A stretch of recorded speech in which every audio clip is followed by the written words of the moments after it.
this session, let's talk about customer relations.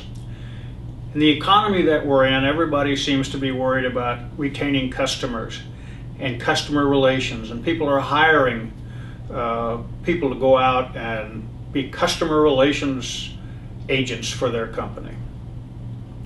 Well, let's define customer relations as it relates to our business. Customer relations is everything that you do or don't do that affects your customer's perception of your company. Let me repeat that. Everything that you do or don't do that affects your customer's perception of your company.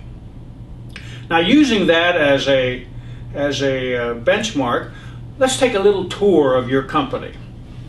Let's walk outside. Let's go outside the door and let's look at your vehicles. How do they look? Are they nicely painted? Are they washed and clean?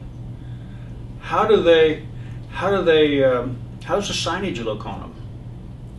In fact, just this morning, I was in traffic and noticed a landscaping company, and they had a sign on their side of their trailer that says licensed with an M, licensed, and insmoored, INSUM,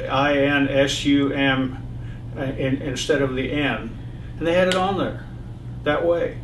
And I'm saying, you know, is this good customer relations? It fit right into this particular session. But look at your vehicles. How do they look? I've always complained about that about our industry, is that as you drive around the city, you see so many vehicles that are dented, that are old.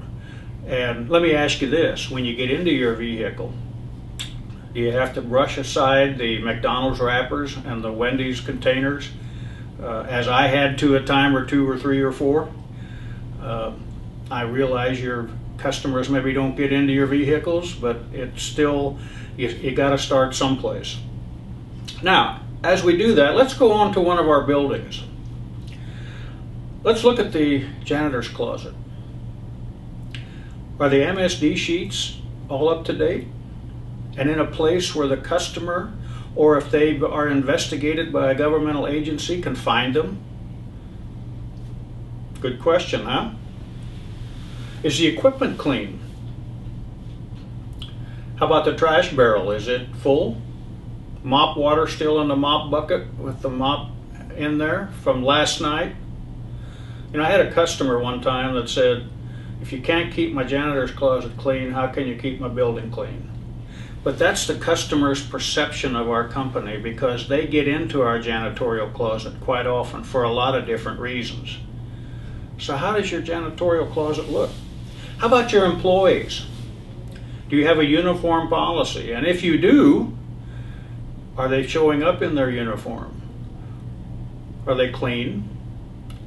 How about your employees talking to the customer? Have you ever had an employee say to the customer, you know, I could vacuum better if the company would just give me a better vacuum? And I don't know what those guys are doing up there, but they never improve the equipment. Or if a customer says, can you vacuum a little better? And you have the employee that says, you know, they just don't give me enough time. You know, if you'd maybe talk to the boss, maybe I'd get some more time and I could do a better job here. Ever happened to you? Probably has. You may not want to admit it. It took me a while till I would admit it. So those are things that affects the customer's perception of our company, right? So how did your tour go in your company? If you were to go to your buildings, how would the tours go? Would you be able to say, everything we're doing here is the customer has got a great perception of our organization?